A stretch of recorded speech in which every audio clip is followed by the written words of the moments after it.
आज की इस वीडियो में हम बात करेंगे पार्ट 6 महाजनपद की ओर।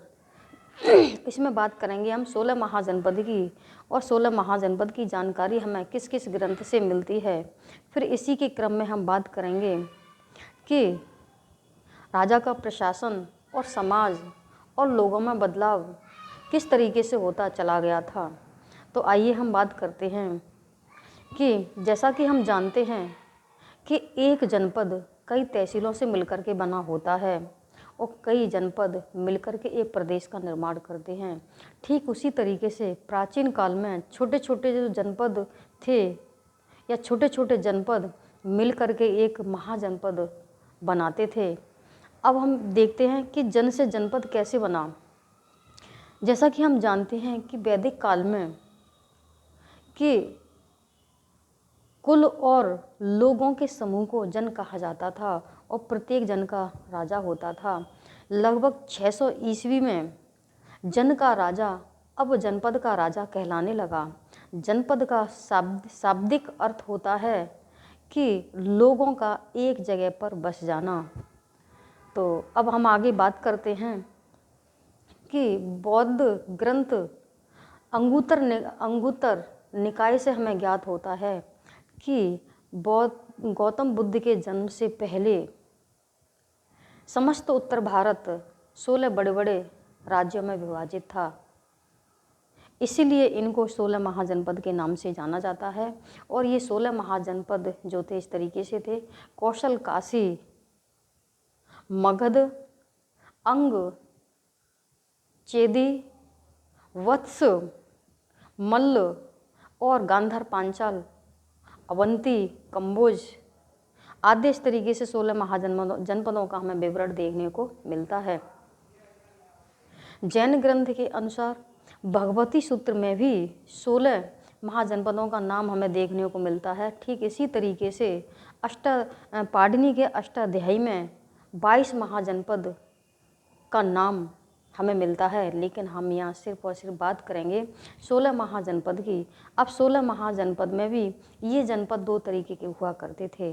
पहला था इसमें वो पहले जो महाजनपद थे वो थे 14 महाजनपद जिनमें राजतंत्र था, और 2 महाजनपद थे जिनमें गणतंत्र था। राजतंत्र में राज्य का अध्यक्ष राजा हुआ करता था जो पूरे राज्य का संचालन करता था। गढ़ राज्य में क्या होता था कि राज्य का संचालन राजा न करके संघ या गढ़ के द्वारा हुआ करता था। अब हम बात करते हैं कि इन 16 महाजनपदों में मगध, कौशल, वत्स और अवंती सबसे ज़्यादा शक्तिशाली सिद्ध हुए थे। लेकिन इन चारों में भी शक्तिशाली मगध और अवंती ही थे। ये इसलिए थे क्योंकि राजाओं की प्रवृत्ति हुआ करती थी कि अपने क्षेत्र का विस्तार करने के लिए ज़्यादा से ज़्यादा या बड़ी से बड़ी सेना को भी अपने पास रखा करते थे। अब हम ये देखते हैं कि पुराणों के अनुसार कि मगध का सबसे प्रतापी जो राजवंश था वो था वृहदत्त वंश था, और इस वंश का राजा वृहदत्त था। इसका पुत्र जरासंध ने राजगृह को अपनी राजधानी बनाया था। लेकिन जैन ग्रंथों के अनुसार हम ये देखते हैं कि मगध का सबसे प्रतापी राजा बिम्बिसार था, यानी कि बिम्बिसार था जो कि हर्यक वंश से संबंधित था। इसकी बात हम आगे की वीडियो में हम करेंगे। लेकिन अब हम बात करते हैं कि राजा के प्रशासन, समाज और लोगों में बदलाव की स्थिति कैसे बदलती चली गई। महाजनपद काल में हम देखते हैं कि राजा की शक्ति और भी बढ़ने लगी थी। राजा का प्रमुख कार्य जो होता था दुश्मनों से प्रजा की रक्षा करना और राज्य में शांति की व्यवस्था, मानव जाति का कल्याण और न्याय करना था। ये प्रशासन चलाने के लिए या शासन चलाने के लिए ये अधिकारियों और कर्मचारियों की नियुक्ति करता था। अब ये देखते हैं कि राजाओं की प्रवृत्ति होती थी अपने राज्य का विस्तार करने की हुआ करती थी। इसीलिए ये अपने पास बड़ी से बड़ी सेनाओं को ये रखते थे। अब क्या है कि राजा जो है सेना का अध्यक्ष होता था और वो युद्ध में सेना का संचालन करता था।